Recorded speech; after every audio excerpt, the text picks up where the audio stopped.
Alô, galera! Estamos começando mais um Papo de Quinta. Hoje eu convidei a Cláudia.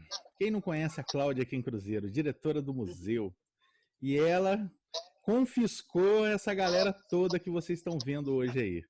Eu quero que cada um se apresente e vamos começar a bater um papo aí, que hoje vai ser, eu acho, né, sobre cultura. Olá a todos e todas, meu nome é Cláudia Ribeiro, eu estou diretora do Museu Major Novaes, aqui da cidade de Cruzeiro. Sou professora de História, historiadora, a participação especial dos cachorros, né? E é com muita alegria que eu venho, por meio do convite do João, participar desse Papo de Quinta. Eu sou Diana, trabalho na área de museus aqui no Vale do Paraíba, em vários museus, várias cidades, e a Cláudia me convidou para a gente poder trocar uma ideia aqui sobre cultura, e nesse papo de quinta, e estou aqui. Olá, boa tarde a todos. Eu sou Marina Falsetti, atualmente gerente do Museu Felícia Lerner e Auditório Cláudio Santoro, lá em Campos do Jordão, ambos equipamentos da Secretaria de Cultura e Economia Criativa do Estado de São Paulo. E minha formação é em História, passei pela área de Educação em museus, trabalhei muitos anos como educadora. E hoje estou aí desde 2013 desenvolvendo esse trabalho na gestão desses equipamentos culturais. E já conheço Diana, já conheço a Cláudia, que me convidou para participar. Estou conhecendo aqui João, Everton e Valdir. E obrigada pelo convite, é um prazer falar de cultura e estar entre colegas. Olá, boa tarde, eu sou o Everton Frederico, eu sou ator, produtor, diretor de teatro, com formação na área de artes cênicas e gestão em projetos culturais. Eu também trabalho como parecerista de projetos culturais da Secretaria do Estado da Cultura do Estado do Paraná. E aqui em Cruzeiro eu faço parcerias com a Cláudia, lá no museu, com os eventos culturais, os eventos artísticos, que geralmente são financiados pela Secretaria de Cultura de São Paulo, e através do edital do PROAC, eu realizo em parceria com a Cláudia Cartan. Cláudia Cartan, para quem não sabe, era o nome artístico da Cláudia quando ela fazia teatro comigo. Entreguei, Cláudia. Ah, Cláudia! É isso. Ai, gostei! Boa revelação. Não sabia dessa. Você vai se apresentar? Eu não preciso de apresentações, Valdir. Vai você. Bom, é que eu não conheço ninguém até agora. Agora conheço, né? Prazer conhecer vocês. Meu nome é Valdir, eu sou de Cruzeiro. Hoje eu moro em Itatiaia. Eu sou formado em design, tenho especialização em artes visuais pela PUC. Sou professor universitário, já lecionei aulas de fotografia, linguagem visual, semiótica, computação gráfica, 1, 2, entre outras coisas, produção de vídeo. E eu acho interessante estar aqui nesse papo hoje, porque a gente está falando de cultura, de história e de museu, né?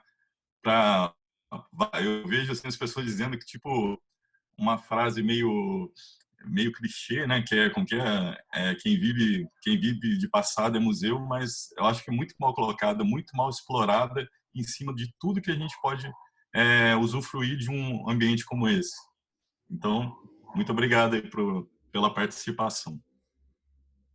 Então, após a apresentação de todos, eu queria, assim, já começar colocando a situação da cultura, né, brasileira, vamos num todo. O que vocês têm a nos falar nessa essa atual situação? Não estou falando nem do processo de coronavírus, isso... hoje eu escutei uma frase que é legal, hoje as pessoas se preocuparam com o futuro, mas uma coisa que eu acho que porque todo mundo achava que tinha o controle da situação do futuro. E na verdade a gente não tem, né? Nunca teve, a gente nunca sabe o dia do amanhã. Então, agora que as pessoas se preocuparam, o que eu vou ser amanhã? Não, nunca ninguém teve essa certeza? E como que é a situação cultural hoje brasileira? Olha, quer começar, Claudinha? Fica à vontade. Eu queria, pode ser o Valdir, Eu? fazendo o fluxo inverso agora. Tá joia. Tá bom, mas a pergunta vai para mim, então? Não, todos passaremos por ela. E qual é a sua opinião acerca dele? Bom, eu acho assim, cultura para mim é história, é conhecimento, é antropologia, você saber o que foi feito no passado, analisar, na minha parte, na parte de design, por exemplo, a gente analisa muito quais são as referências utilizadas no passado, o que elas influenciam hoje, o que você entende como quebrar o paradigma de uma estética visual, uma estética musical, algum tipo de estética cultural que a partir de hoje foi quebrada. Posso até dar um exemplo assim meio bobo, mas por exemplo, lembra? Acho que todo mundo já deve ter ouvido falar que um dos pontos cruciais da entrada dos anos 90 foi porque o Nirvana lançou a música Smells Like Teen Spirit, porque foi uma quebra, foi uma amostra assim de que as músicas às vezes de 3 acordes que antes eram bastante assim eram demonizados, ou então tipo assim punk music assim, por exemplo, não eram tão legais, eram mal feitas, as pessoas não conseguiam tocar, não é que não conseguiam tocar, elas não eram músicos, né, de renome, tocavam porcaria. De repente entra uma banda como Nirvana e vira o mainstream, dizendo que chegou os anos 90. A partir daí as bandas começaram a seguir nessa leva, através da cultura da bermuda xadrez, a cultura de Seattle, entre outras coisas assim. Então eu acho que em cima, só um exemplo, gente, eu acho que a cultura ela deve ser sempre relembrada, mesmo como que é, nas ênfases e nos erros, para que a gente aprenda sempre ao futuro. Eu acho que é isso. Sou eu, então? Vai lá.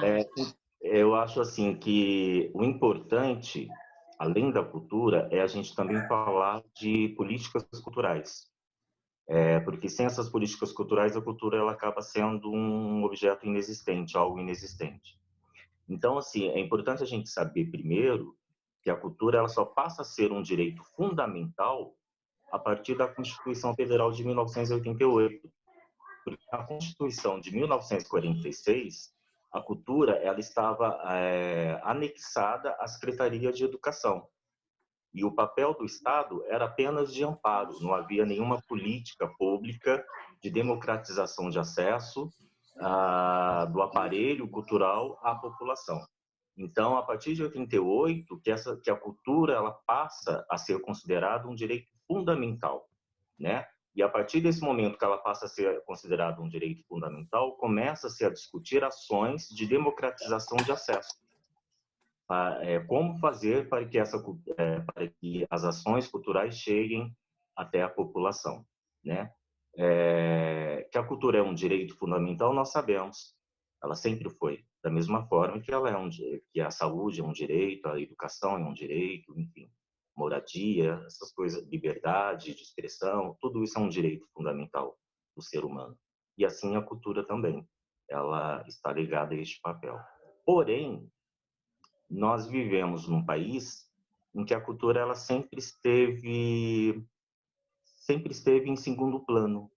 Ela sempre foi tratada como um produto artificial, um produto sem importância, né? Então, acho que a grande dificuldade, o grande desafio de nós artistas é justamente vencer esses estereótipos, vencer essas barreiras para poder e fazer com que a população também entenda que a cultura ela tem a mesma importância que a economia, tem a mesma importância que a saúde, tem a mesma importância que a educação. Sem ela, não existe história, não existe povo, não existe identidade, enfim, ela vai unificar tudo isso. É isso. Bom, vou falar um pouquinho então do que eu tenho visto né? Acho que o que os colegas colocaram é bastante interessante, né? Partindo dessa ideia que o Everton traz de cultura como um direito, né? A gente precisa olhar um pouco para o acesso que as pessoas têm à cultura no nosso país, né? E esse acesso hoje ele está muitíssimo atrelado à condição econômica dessa pessoa, à formação, né? A formação intelectual das pessoas. Então, hoje, a gente tem poucas pessoas usufruindo, né, dos produtos culturais, das possibilidades, né, das ações culturais. O nosso país, de uma forma geral, sofre com o problema da descontinuidade. Então, as políticas públicas, elas não chegam a ter uma duração que torne o setor, de repente, mais sustentável, né? E a gente, olhando para o governo atual, a gente percebe ainda mais, né, qual é o lugar que a cultura tem dentro das preocupações do país, né? Então, assistindo os últimos episódios que chocaram, né, o país, relativos, eu estou falando agora exclusivamente da área da cultura, né? Porque são muitas coisas nos chocando, mas na cultura eu acho que fica muito evidente a forma como o governo olha para esse setor. Por outro lado, a gente tem uma série de ações interessantíssimas e um pensamento que vem tomando um pouco conta da área, que tenta trazer um pouco, um caráter um pouco mais da economia criativa, né? O que talvez possa ajudar o setor a adquirir, com o passar do tempo, uma capilaridade um pouco maior na sociedade, né? De uma forma geral, eu acho que quem trabalha com cultura sabe que é árduo, é um trabalho difícil, mas sabe também que que tem muita gente trabalhando para levar essas ações e essas oportunidades para as pessoas que não têm acesso atualmente, né? Porque quem trabalha com cultura realmente acredita que a cultura tenha um potencial transformador, né? Então, é nesses momentos em que o barco parece estar furado que a gente precisa se fortalecer e assumir um papel mais atuante. Falei muito, galera. Mas foi de Não, relevância. sim, eu estava anotando, inclusive, aqui várias coisas que a Marina estava falando. E, enfim, é muito louco, né? Agora ainda pegar o final disso. A Cláudia ainda falta, né? Que vai fazer esse apanhado. Que é muito interessante a gente passar, acho que, por todas essas visões que, desde o Valdir falando, né, desse marco, e era uma coisa que eu estava pensando um pouco aqui, que não tem como a gente falar da situação da cultura hoje sem a gente passar pelo coronavírus, né? Eu acho que, para mim, isso é uma coisa muito marcante e, enfim, acho que nunca a gente viveu nada parecido na história, né? E isso afetou intrinsecamente os museus, né? Nós fomos os primeiros a fechar e provavelmente os últimos a abrir, né? A gente não sabe ainda como que vai ser essa dinâmica. Mas aí eu queria trazer uma outra visão muito interessante da Lilian Schwartz, que ela falou como que a pandemia marcou o final do século XX. E ela tem trazido muito essa ideia, né? Que ela traz essa ideia de que no século XX ela é o século da tecnologia e como que a pandemia ela vem para marcar esse final assim e mostrar os limites, na verdade, dessa tecnologia em todos os sentidos, né? Inclusive de pessoas que não têm acesso a essa tecnologia, no sentido de a gente essa tecnologia, mesmo quem tem acesso, a gente ter limite, né? Ela tem um certo limite, né? De interação, tanto que a gente usava, por exemplo, redes sociais para interação, tanto que a gente usava isso, mas o quanto que a gente se distanciou fisicamente por causa disso, né?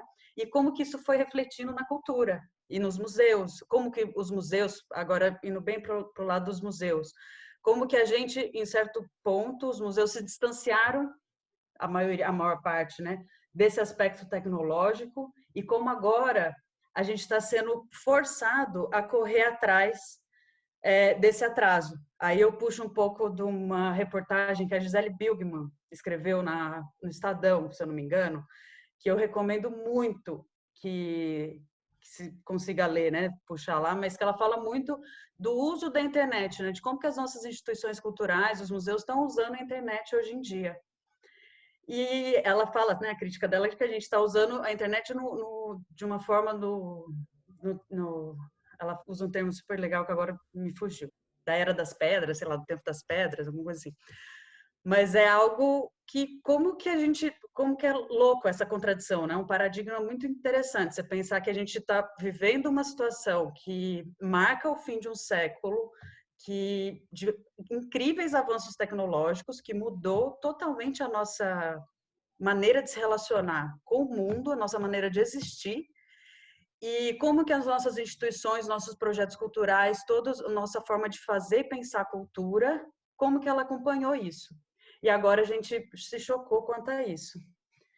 E como que a gente está conseguindo lidar, né? Eu acho que isso que é o que mais tem mais tem me feito refletir, né? Acho que é isso que eu tinha para falar. Bom, vamos lá. Nem dá para ver meus livros de Marx, que eu já ia citá-lo agora. É lógico, assim, que eu não, obviamente, para falar sobre a cultura, eu vou utilizar essa questão que Marx coloca da questão da luta de classe, mas para evidenciar o que a pandemia, assim, jogou na nossa cara, que a pandemia jogou isso na nossa cara. Os professores tendo que dar aula, nós temos aí 48%, 54% de pessoas que não têm acesso. Chega no Nordeste, isso dá 70% de pessoas que não têm acesso. Então é muito louco, porque nós sempre tivemos e sempre soubemos, né, mesmo que de forma hipócrita, que o nosso país é desigual, que o nosso país ele é composto por um abismo gigante.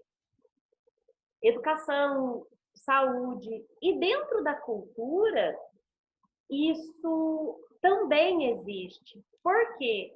Porque dentro dessa proposta, com o enraizamento das tendências capitalistas, da indústria cultural, a cultura ela acaba se tornando um produto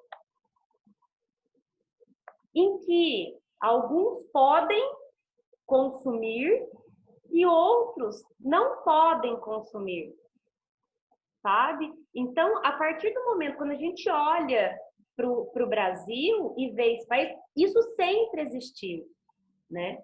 Começa a se dar uns passinhos com relação a isso, como o Everton pontuou, com a Constituição de 88, colocando que a cultura era um direito de todos, um direito fundamental de todos.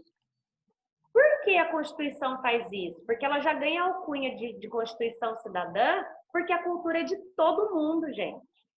Em algum momento, uma elite nacional se delegou o papel e falou assim, isso é cultura, isso não é cultura. Isso é para estar dentro de museus, isso não é para estar dentro de museus.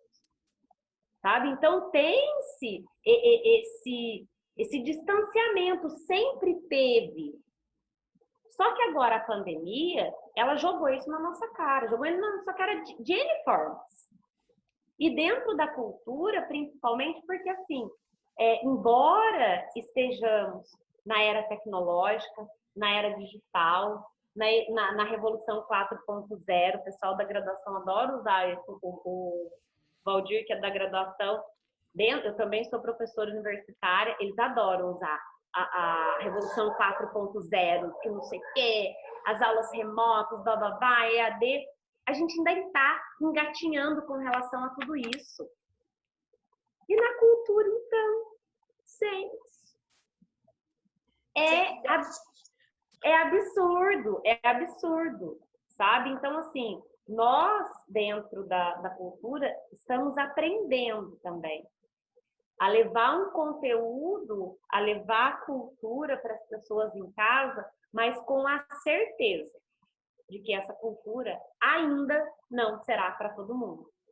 Então, a gente precisa começar a problematizar essas questões. Inclusive, esse programa, que é ótimo, com pessoas ótimas, né? Vai chegar para todo mundo vai ter acesso, sabe? Então, assim, a gente precisa começar a pensar nos parâmetros. A partir, o Raymond Williams, que a gente da historiografia estuda muito ele tem uma tradução muito simples e linda, né? Ele não faz um parágrafo muito embora ele tenha escrito um livro dantesco sobre o que é cultura, ele traduz assim cultura numa frase muito simples. E o que é que ela é? Ele fala que cultura é todo modo de vida e de viver. Essa ia ser a minha próxima pergunta. Então já é para deixar o que é cultura? É o que, o que define a palavra cultura? Porque eu trabalho há 20 anos com shows, espetáculos, todo o processo por trás de um evento. Eu nunca aparecia na vida. Hoje eu estou fazendo esse programa, é a primeira vez que eu estou me sentindo ao oposto. Então, assim, como define? Eu escuto muito assim, isso é música boa, isso não é música legal, isso é música. Eu tenho na minha concepção que tudo é música. Para mim tudo é música. Eu tenho um gênero que eu gosto mais, né? Mas para mim tudo é música. Então assim, João, você escuta funk? Escuto. Por quê? Se eu tiver num churrasco, eu não posso escutar uma música clássica lá que todo mundo vai me odiar. Então assim, eu só penso o seguinte, que existe lugar para música, o lugar exato para cada música, né?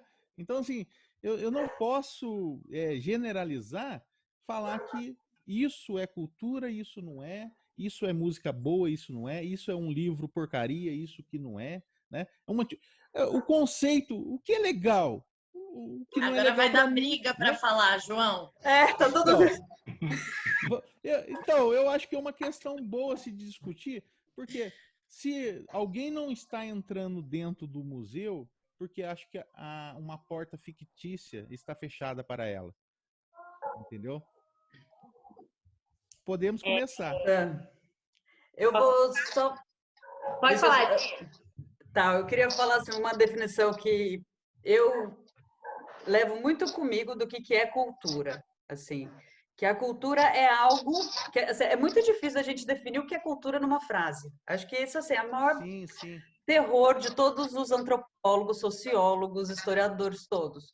Mas para mim, que hoje em dia eu trabalho muito com saberes populares, cultura popular, com outro lado, né, que muitas vezes vai de frente com essa pensamento, né, de cultura erudita, que é algo muito retrógrado e tal, mas que ainda existe, né, de que uma pessoa é culta, então porque aquela pessoa tem cultura, isso não, né, porque ela ouve música clássica, mas não quer dizer que a outra pessoa que está ouvindo sertanejo, está ouvindo não tem a cultura, é uma outro tipo de cultura. Então eu parto muito do princípio que cultura é algo feito por pessoas. Assim como a gente pensa que a história, Mark Bloch, né, ele define a história como a ciência dos homens no tempo. E é isso. A cultura ela vai ser por esse mesmo caminho. Então a gente vai ter uma cultura que pode ser um pouco mais rebuscada para alguém, que aí vai ser com música clássica, mas assim como a gente pode ir para um funk, para mim acho que a maior polêmica, que já que é para jogar fogo no parquinho. Tem que chegar no funk. Tem que chegar no funk. Não, mas não é nem isso, né? A questão não é nem, às vezes, o funk, por exemplo. Eu tenho, às vezes, eu faço eventos lá em Goiânia. Meu, não tem como não fazer um evento sertanejo, porque em Goiânia você pisou, tropeça em 3 duplas sertanejas. Então, assim, não tem jeito, entendeu? Então, são coisas assim, eu falo assim, eles têm a cultura, é uma cultura local, né? Então, não tem como. O meu pai, por exemplo, era mineiro, de Itanhandu, Passa Quatro, e escutava na sua série de discos que eu tenho guardado dele, Ray Charles, né? Léo Canhoto. Então, assim, ia do Ray Charles ao Léo Canhoto, e eu escutava isso quando eu era pequeno. Então, como que eu defino que meu pai gostava só de sertanejo? Não. Posso falar? Fala, Cláudia, fala. Bom, eu falo então. Eu gosto muito da definição que a Diana trouxe, né? Eu acho que a forma, você pensar que a ação do homem, ela é o que produz a cultura, é a forma mais inclusiva de pensar esse tema, né? E, obviamente, que quando a gente está falando da ação do homem, né, num tempo, num espaço, a gente precisa incluir o sertanejo, a gente precisa incluir o funk, a gente precisa. Então, assim, a arte, né, e a cultura, obviamente, elas estão dentro de uma cadeia também de mercado, né? A Cláudia colocou isso muito legal na fala dela, né? Com a chegada da indústria cultural e a definição ou a cultura colocada então como um produto, né? E então existe um mercado que vai acabar definindo o que é uma coisa, o que é outra, né? O que vale para um, o que vale para outro. E cabe a nós, né, que trabalhamos com esse tema, expandir esse conceito, né? Porque esse é o conceito que a gente aprende. Esse é o conceito que a gente aprende, né? Que existe uma cultura boa e existe uma cultura ruim. E esse conceito a gente aprende na escola há séculos. Então, mas eu acho que é isso, assim. Então, eu acho que a gente que trabalha com cultura tem o papel de trazer, né, todas essas linguagens, né, e tratá-las como cultura, como produção, porque ao mesmo tempo que elas falam sobre um tempo e um espaço, né, elas comunicam, elas trazem muita informação, né, de vários contextos, e isso é a cultura é a diversidade, né? Tratar a cultura como boa ou ruim é algo que já deveria ter morrido há muito tempo, né? Dentro da nossa cultura. Então a gente precisa trabalhar para isso. Muito bom. Quem fala? Eu posso falar? Posso falar? Eu achei muito bacana tudo isso que vocês falaram, então eu vou fazer só um complemento, tá? Concordo realmente com o que você acabou de falar, que a gente precisa quebrar esse conceito elitizado de cultura boa, de cultura ruim, porque a gente criando essa separação, né, a gente acaba criando uma espécie de preconceito, né? Então nós que somos agentes culturais que trabalhamos com essas ações culturais, a gente precisa desmistificar esse conceito cultural, até porque a gente precisa levar em consideração também que nós vivemos num país de dimensões continentais, com uma diversidade cultural gritante, né? Com um regionalismo muito forte, e como o João estava falando, da questão, principalmente da questão musical, né? Desse preconceito que as pessoas têm, principalmente em relação à música sertaneja, em relação ao forró, em relação ao funk, principalmente, né? É como se música fosse apenas MPB, fosse apenas ópera, música clássica, enfim. Eu acho que isso é uma forma realmente da gente elitizar a cultura, da gente separar, e a partir do momento que a gente faz isso, a gente já está falando, olha, isso não é acesso para você. Você não pode ter acesso a isso. É como se a gente estivesse limitando também o acesso da cultura a partir do momento que a gente desconsidera como cultura aquilo que determinada pessoa vive naquela região, né? Eu acredito que cultura, gente, é isso, é tudo que engloba, tudo que une, tudo que faz parte de uma tradição, de uma geração. Por exemplo, vou dar um exemplo bem simplista do que vem a ser uma questão cultural particular para mim. Até hoje eu tomo alguns remédios de mato, porque isso era coisas que vinha lá atrás na minha geração, dos meus bisavós, dos meus avós, e a minha mãe passou para mim, e até hoje eu faço isso. Então eu acho que isso é muito de cultura, do que é a cultura, do que é ser cultura. Então eu acho que ela está muito ligada à questão das tradições e de manter essas tradições vivas. E a gente precisa, principalmente, parar com essa questão de criar essa separação, né, de cultura boa, de cultura ruim. Tudo é cultura. A gente vive num país com uma população muito diferente. Então, a gente precisa agregar essa diferença e não separar. É isso. Legal.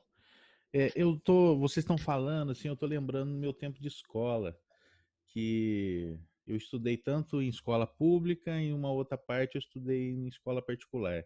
E nas duas eu tinha trabalhos tipo teatro, show, e assim, lembro que uma vez eu levei uma bronca porque eu fui com uma flauta no recreio, no intervalo. Então, naquela época, acho que a diretora não gostou. Ela falou que aquilo não era um instrumento para um bom garoto. E que conhecia os meus pais, então, assim. Mas, eu acho assim. Abrir um parênteses só contando, um desabafo, vai, É uma um terapia. instrumento hippie? Um Que instrumento ela hippie, era uma flauta doce, né? uma flauta doce, olha para você ver. Tá. Nem de bambu era. Mas assim, então eu acho que o interessante é que isso a gente tinha, não sei se agora, não tenho acompanhado, apesar da minha esposa ser professora, mas a cultura, vocês acham que ela está muito ligada à educação desde o começo, assim, deveria ter mais atividades culturais dentro da escola? Eu acho que é o que falta. Então, existe Eu a acho que é o que falta falta. desse item. Eu acho que é o que falta. Eu Mas acho. assim, o Everton, só uma questão. Hoje, eu falo assim porque eu estou muito de perto com as escolas estaduais e com as escolas municipais, sabe? Não tem outras pessoas trabalhando, mas assim, exemplo, as escolas de tempo integral do estado hoje, elas têm as disciplinas eletivas que trabalham com teatro, com dança, sabe? Com vários elementos culturais diferenciados. Hoje, isso é uma conquista, gente, ter a disciplina de música na matriz curricular desde a educação infantil até o ensino médio. Cláudia, Então, eu acho... mas a gente, Cláudio, mas também precisa lembrar como é que isso é trabalhado em cada escola, né? Exato. Quem que está dando aula de música, por exemplo, para essas crianças todas? Não, sim. Então, por exemplo, a Cláudia falou da questão das escolas, né, que está tendo as aulas de música, enfim. Existe também, eu acho, a Cláudia pode falar melhor do que eu, a disciplina de teatro, como uma eletiva, né, que você falou, nas escolas municipais. Porém, essas aulas não acontecem. Por que não acontece? Eu vou falar por uma experiência... Nas escolas estaduais.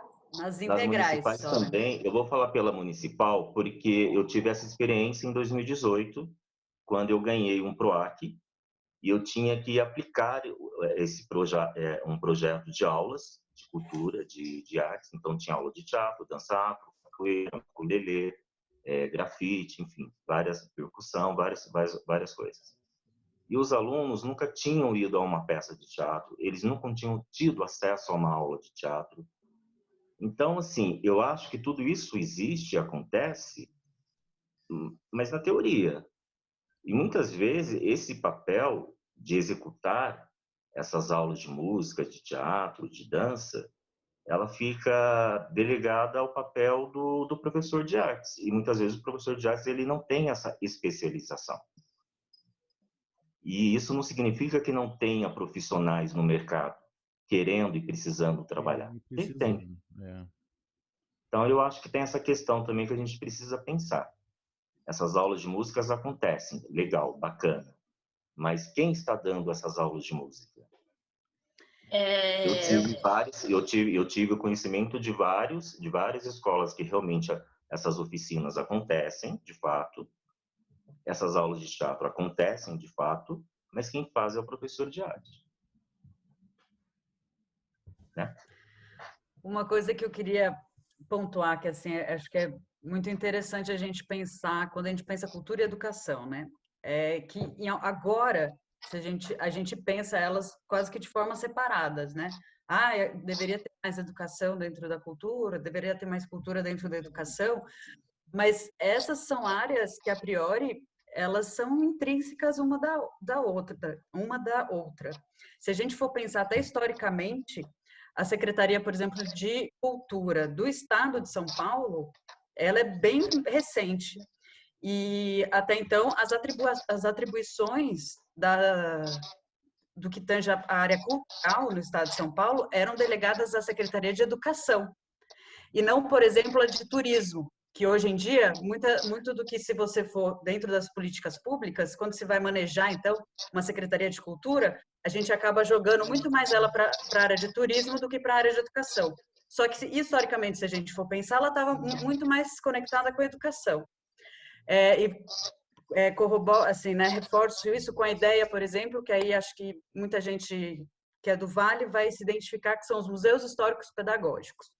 Então, aqui no Vale, a gente tem muitos exemplos de museus históricos pedagógicos e o nome do patrono. O Major Novaes né, Cláudio? Isso. MHP.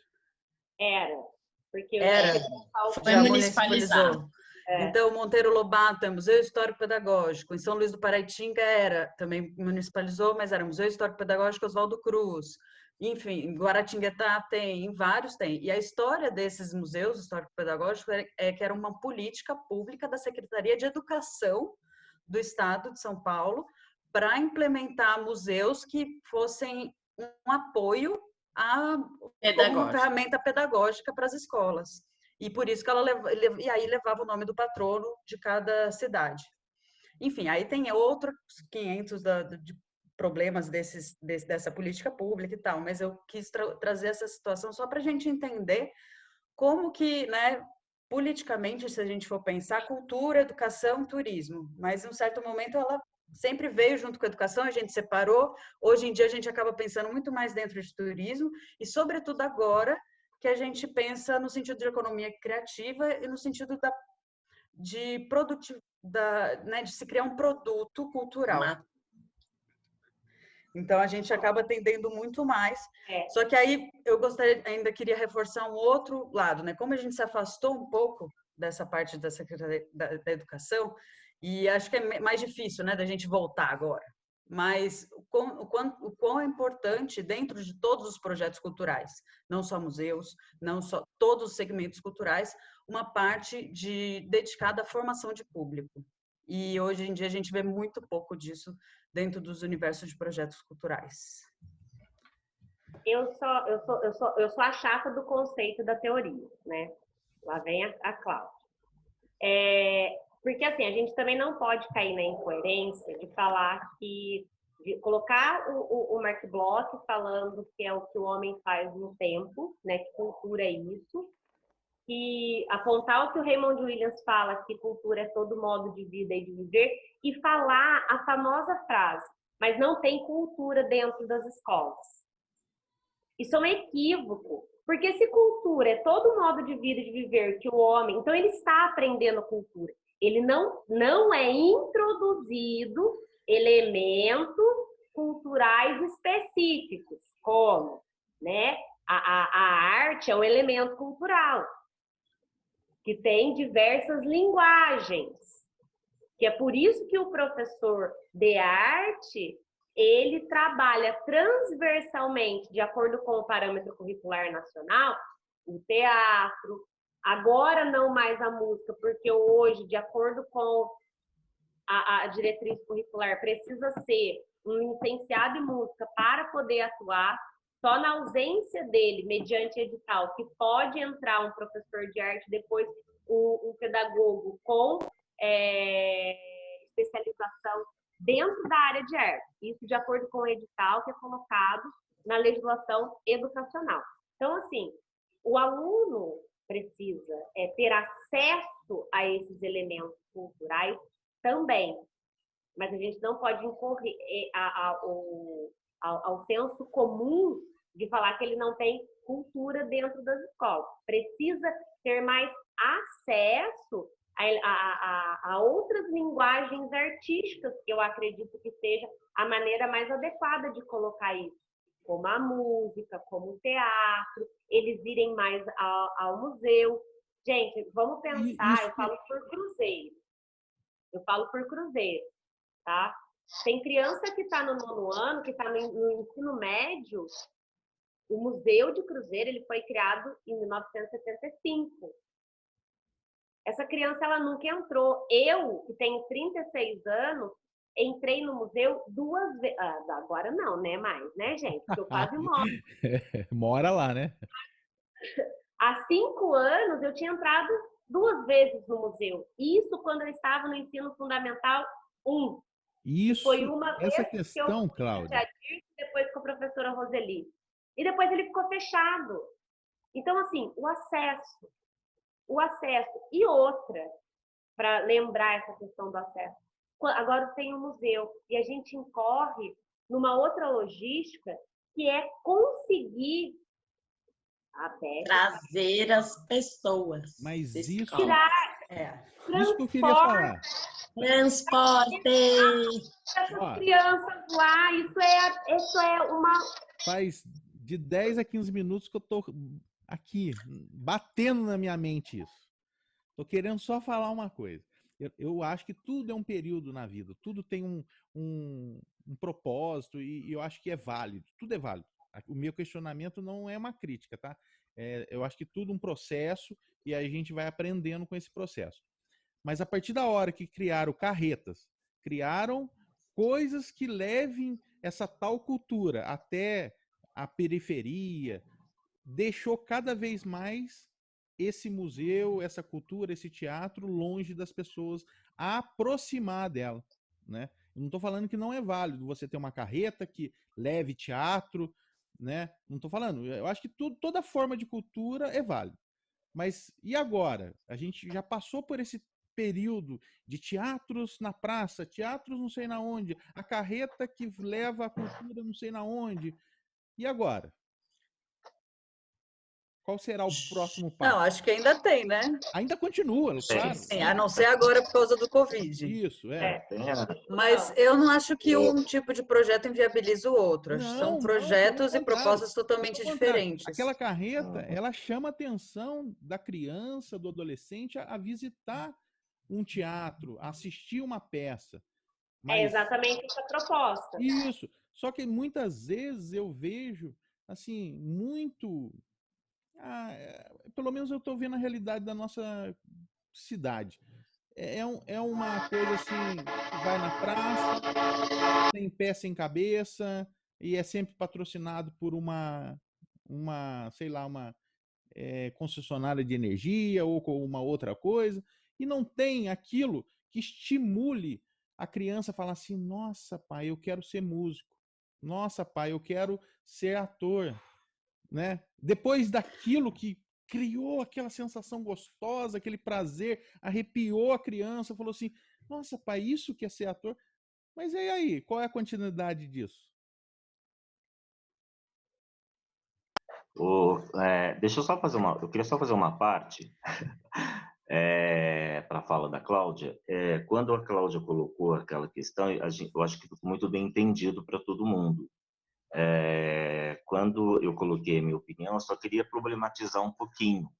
Então, assim, o que eu questiono é por que as secretarias de educação não contratam esses profissionais da música, das artes cênicas, da dança, da percussão, para poder ministrar esses cursos, essas aulas. Porque o Tribunal de Contas não deixa. Recurso. Então, acredito que caia nessa questão do recurso também. Mas aí tem aquela outra questão, né? A Cláudia falou que essas aulas elas são muito bem aplicadas, principalmente nas escolas de sistema integral. Mas eu não as falei escolas, que são muito bem aplicadas, eu falei que elas estão na matrícula curricular. Isso, aplicadas nas escolas de horário integral. Mas e aquelas que estudam no período da manhã, que estudam no período da tarde? Como o professor de artes, ele vai aplicar o conteúdo programático que ele precisa aplicar com o aluno e mais trabalhar essas outras matérias de música, de arte, sabe? Não fica um vazio, não fica um espaço, não fica uma defasagem. Então, acho que é essa questão que a gente precisa pensar também. Eu acho Que a que a própria questão escola ela de um está projeto... limitando o acesso a essas áreas culturais. Eu acho que existe isso dentro da própria escola. Sim, Everton, acho que é o projeto pedagógico mesmo, federal e estatal, que não favorece que a gente atue culturalmente, vamos dizer assim, dentro da escola, né? Com outras linguagens artísticas dentro da escola. Mas assim, tudo depende também daquela pessoa que está na gestão. Por Então, quê? Com certeza. Nós tivemos aí a chegada do novo secretário de Educação aqui em Cruzeiro, Mário Costa, e, nossa, foi até assim frustrante. Por quê? Porque nós tínhamos desenvolvido um projeto, que era até que a gente chama de NEPA, né? O Núcleo de Estudos e Pesquisa, eu não lembro agora, porque eu sou péssima, só lembro da sigla. Mas qual era a proposta? Dos alunos percorrerem por todos os tópicos culturais da cidade de Cruzeiro. Então, o Teatro Capitólio, a biblioteca, o museu, sabe? Desenvolver projetos juntamente com o conteúdo. Então, assim, foi feito um estudo, foi feita uma logística, iríamos começar em abril, né? Terminaríamos março fazendo a capacitação dos professores no museu, na biblioteca, etc. e tal, para dar início às visitas em abril. Só que daí veio a pandemia e acabou tudo. Então, tudo depende da pessoa que está lá na gestão que quer articular. Sabe? Porque assim, a gente pode pensar assim, mas não tem orçamento. Mas quando quer dar, né, Cláudia? Quando quer dar. Mas o que eu queria, acho que, ressaltar, assim, que a gente sempre vai conseguir encontrar bons exemplos, né? Então, é igual também lá em São Luís do Paraitinga, eu tenho um professor fantástico, que tem projetos fantásticos dentro da escola, que dialogam diretamente com o museu, inclusive os estagiários de dentro do museu são da escola.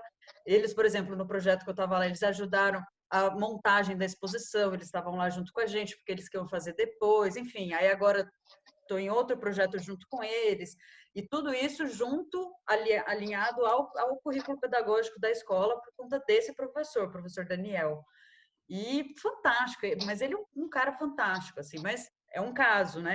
Aí, lá em São Bento também, desenvolvi a Jornada Mamã lá também, foi um caso pontual, super legal, foi fantástica também. Em Cruzeiro, a gente tem essa iniciativa, e acho que a gente vai conseguir pensar várias questões muito legais, só que quando a gente pensa em questão de...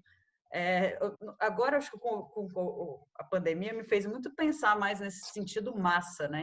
Transformação em massa, e realmente o que a gente tem feito que não são essas pequenas coisinhas, assim, que não que elas não sejam válidas, mas é um projeto de política pública muito mais profundo. Então, quando eu falo um plano pedagógico que não favorece isso, é isso. A gente não tem um plano pedagógico do MEC e da Secretaria de Estado da Cultura que favoreça a multilinguagem dentro da escola, e aí tem que ficar um monte de professor se matando, se lutando, o museu também se matando ali dentro para estar dentro desse... E, gente, era para ser muito mais fácil. Na realidade, esse é o projeto político do país, né? De exclusão. Gente, a gente volta tudo lá na primeira pergunta. Como é que tá a cultura? Tá assim. A cultura tá assim. É assim que a escola vê. A caravana, quando ela é patrocinada por uma empresa que está a fim de passar uma mensagem X, ela vai lá para isso, né? As crianças vão ter o acesso limitado se a caravana for, porque a escola não vai dar o transporte. Se tiver o transporte, ela não tem um lanche, porque o lanche é na escola. É assim que está a cultura do nosso país. Né? Então, assim, a gente tem a pandemia que traz tudo isso na nossa cara, essas diferenças ficam gritantes, né? O acesso à cultura fica limitado a quem tem o privilégio de ter um tempo e um equipamento tecnológico que lhe permita o acesso àquilo, e a gente tem trabalho pra caramba pela frente, porque se essa pandemia também nos trouxer, né, e eu espero, né, um cenário diferente, a gente vai ter que estar preparado para lutar nesse novo cenário, né? E quem sabe nesse novo cenário a cultura ganhe, de repente, uma importância, né, de reconstrução, né, de fortalecimento da autoestima. A gente vai precisar muito da cultura, né? Então, eu acho que essa análise que a gente faz, tanto do universo escolar, né, tanto do universo dos museus, né, dos artistas, né, com o Everton, etc., as coisas elas dialogam muito claramente, né? O museu não consegue chegar na escola, a escola não chega no museu, o artista não tem acesso aos editais, e, enfim, a gente tem muito trabalho, né? E a gente existe também uma falta de interesse da gestão pública, eu acredito. Eu acho que existe mais uma falta de interesse da gestão pública do que falta de interesse do público em participar. Com certeza. Eu vou falar, por exemplo, de Cruzeiro. Aqui em Cruzeiro nós temos uma secretaria de esportes que muito atuante, excelente. Eu percebo isso através dos campeonatos de futebol que é feito, através das escolinhas de futebol.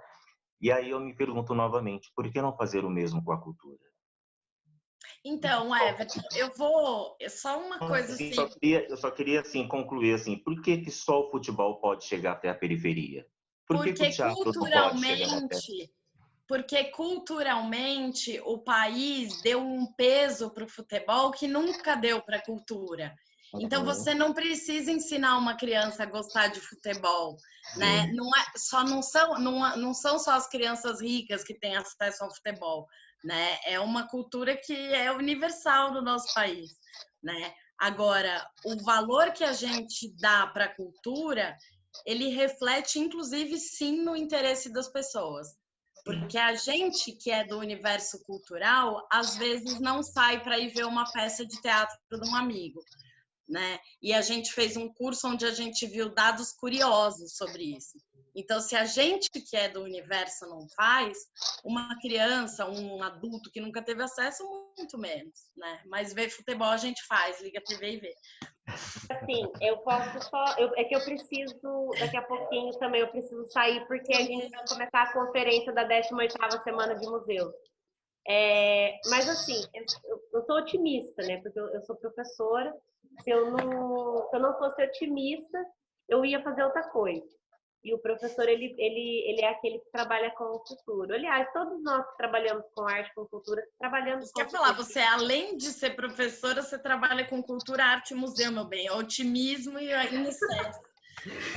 Não é? É o seu sobrenome. Mas assim, igual. Eu acredito que o trabalho e acreditar que a cultura vale a pena é algo que dá certo. Há 5 anos, quando o Everton sabe muito bem disso, e o João também. Há 5 anos, quando eu entrei na gestão do museu, o museu era um museu vazio. Ele não tinha uma cadeira. Né? Vocês sabem disso, que eu já contei essa história para todos vocês. E foi um trabalho de acreditar naquela proposta, de lutar por aquela proposta. Eu, em 2015, fiz lançamento de livro para eu e a pessoa que estava lançando o livro. Sabe? E muitas vezes eu fiquei muito triste por causa disso. Só que eu pensei, se eu tivesse desistido, hoje eu não faria eventos no museu, né, Everton, com a peça que ele fez aí 2 meses. Nós 2 meses na temporada. 500 pessoas, não foi? É um pouco mais de 500. Era toda quinta-feira, às 21 horas, né? Era Então, uma assim, loucura já, né? toda O quinta fato de ser era quinta-feira numa cidade do interior às 21 horas já é uma loucura. aglutinar 50, 60 pessoas para ir ao museu para assistir uma peça de teatro. Teve dias que a gente ficou nervoso porque não tinha lugar para o povo sentar. Olha que lindo! Verdade. Mas é porque é assim, é acreditar. Então, que a gente que trabalha com a cultura, todos nós aqui, eu acho que a gente tem muito trabalho pela frente, pós-pandemia, mas eu acredito que a sociedade só conseguirá se transformar se a gente não desistir. Principalmente a gente que trabalha com cultura. É por isso que a gente é teimoso. É por isso que olha a aqui, gente, é por isso que a gente trabalha Cláudio, com você tá cultura. falando, eu tô lembrando desde pequeno. Eu tô há 20 e poucos anos nessa profissão e a gente já nasce com o estímulo baixo que eu falo entre a cultura. É assim. Então, assim, o que você vai ser na vida? Ninguém vai falar que vai ser músico, entendeu? Ninguém vai falar que vai ser cantor, ninguém vai falar que vai ser ator. Né? Aí, tipo assim, a segunda pergunta... tudo bem, você é músico, e aí? Mas o que você pretende fazer da vida? Né? Então, a gente... Nossa, eu sou ator, mas nossa, você trabalha com dinheiro. o que você trabalha? Então já para vocês verem que é um processo a muito longo prazo, né? A cultura ela tem que ser elevada e eu acho que vocês fazem um papel fundamental porque vocês ecoam tudo isso, né? Porque se não tiver vocês ou outras pessoas que trabalham na cultura, que não deu para a gente convidar todo mundo também, vai cada dia mais afundando e vamos caindo no esquecimento, né? Então acho que o papel de vocês... Eu acho que a gente também faz isso porque a gente acredita muito na... eu acho que a gente ainda continua fazendo arte, fazendo cultura, porque a gente é muito utópico também, né? A gente acredita muito na utopia. Um detalhe importante eu acho que é o grande alimento da alma de todo artista, de toda pessoa levando ao cabo a obra de Thomas More. Exatamente. E a gente vê que a própria obra, Everton, que a gente faz é em nós mesmos, né? Então, assim, nós somos reflexos da cultura que levamos. Então, eu quero agradecer. A gente já está chegando no final, já até passamos um pouco hoje, né, Valdir? Bastante. A Cláudia não avisou, você não? Aí, vamos deixar eu já vou deixar meus agradecimentos a todos e a gente vai fazer, vamos ter que fazer mais um, claro, um só é pouco para falar sobre isso. Eu queria perguntar o que o museu está fazendo. Dia 18 foi Dia Internacional do Museu, não deu tempo da gente relatar nesse período, né, o que o museu está transformando. Eu com o Valdir, nós somos muito da área tecnológica, então a minha área é essa de tecnologia. Eu presto serviço muito para as empresas sobre plataformas digitais. Então, o que acontece? A gente podia falar mais detalhes, como as pessoas acessarem essa cultura que a gente está falando através da internet. Mas vamos deixar para uma próxima. E eu vou deixar minha dica aqui já, que hoje eu acessei um site muito interessante que chama é um memorial das vítimas do Covid, inumeráveis que chama o site, inumeráveis.com.br. É a Marília Bonos que faz parte desse. Isso. E o mais legal é o que a gente falou um pouco, que não é patrocinado por ninguém e é colaborativo. Tem revisores, professores fazendo textos, a checagem se é verdade. Nossa, eu achei impressionante sobre esse site. E ali relata as vítimas, né, dessa pandemia, muito interessante, né? Quem puder acessar, que estiver nos escutando, acessa lá, Inumeráveis, muito bom. Muito obrigada pelo convite, João. Obrigado eu, João. Muito obrigado também pelo convite, adorei bater esse papo com vocês. E o João falou que era para deixar uma dica, né? Então, eu vou deixar uma dica que eu tenho acompanhado constantemente, que eu só não me recordo agora se é um site ou se é um aplicativo. Eu acho que é um aplicativo porque eu baixei. Eu não tenho muita afinidade com essa questão de tecnologia, gente. Chama Sesc Digital. E ali tem uma programação bem variada, de teatro, de dança, de música, de literatura, tem palestras, tem cursos online. É um site bem bacana, com várias questões culturais, com vários debates, com vários papos, entrevistas. Eu acho que vale a pena vocês darem uma acessada no Sesc Digital. Eu indico o Museu em Casa nas redes sociais do Museu Major Novaes. Acessa lá para ver essa série que nós criamos, está bem bacana. Desculpa. Eu agradeço também. Desculpa, eu esqueci também. Deixa eu fazer um pouquinho o meu jabá, por favor. Eu estou com um espetáculo que está disponível no YouTube, que é o espetáculo que nós fizemos essa temporada no museu ano passado, de 2 meses, que é o Enforcamento da Justiça em Praça Pública. É só colocar o título que já vai aparecer. É a peça que nós fizemos, por favor, acessem. Legal. Marina? Tem 2 dicas. João, agradeço novamente o convite, foi um super prazer conversar com vocês. No próximo eu vou trazer um café para eu ficar mais à vontade ainda, me sentir em casa. A minha dica é puxando sardinha para as pessoas acessarem o site do Museu Felícia Lerner, em Campos do Jordão, e jogarem aí na internet a hashtag Cultura em Casa, porque todos os museus do estado de São Paulo estão se unindo nessa hashtag e publicando uma série de ações, debates, oficinas, espetáculos por essa hashtag. Então, jogando lá na internet, vocês vão ter acesso a muitos museus, a muitos equipamentos culturais. Ótimo. E eu não vou fazer jabá, porque meus sites estão quase prontos, mas falta ainda 2 semanas que a gente está instalando uma nova plataforma digital de acesso e tal, vai disponibilizar todo o acervo online. Aí depois, na próxima conversa, eu deixo essa dica. Eu vou deixar uma dica outra, que hoje eu terminei uma sessão de podcast que eu amei, que é o caso do Evandro, do Projeto Humanos, do Ivan Mizanzuki, que conta do caso do menino Evandro, lá do Sul, que sumiu e tal, foi um dos casos mais emblemáticos da justiça brasileira. E é bafo, assim. Aí eu terminei hoje, esse é um dos últimos episódios, é longo, mas é muito voltado para um lance de storytelling e tal, é muito, muito interessante, não é recomendado para pessoas sensíveis. É isso. Legal. No momento, então, ninguém vai poder ver. Mas é interessante.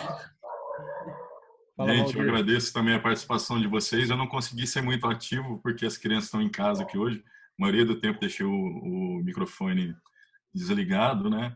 E pela quantidade de pessoas, vocês precisavam mostrar ao que vieram, expor sua opinião. Eu acho assim, minha dica é o seguinte: se você é pai, mãe, estimule o seu filho a consumir sempre cultura, cultura pop, cultura erudita, mas cultura. Não questione seu filho se ele quiser fazer teatro, se ele quiser fazer dança, se ele quiser fazer música, porque mais tarde isso vai incorporar no caráter pessoal da pessoa. Às vezes ele vai precisar apresentar um projeto, ele vai precisar se expressar melhor, e ele já tem tudo isso adquirido com o tempo. Eu acho que isso que importa.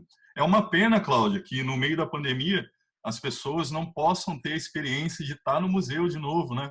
De você sentir lá a experiência de estar, de sentir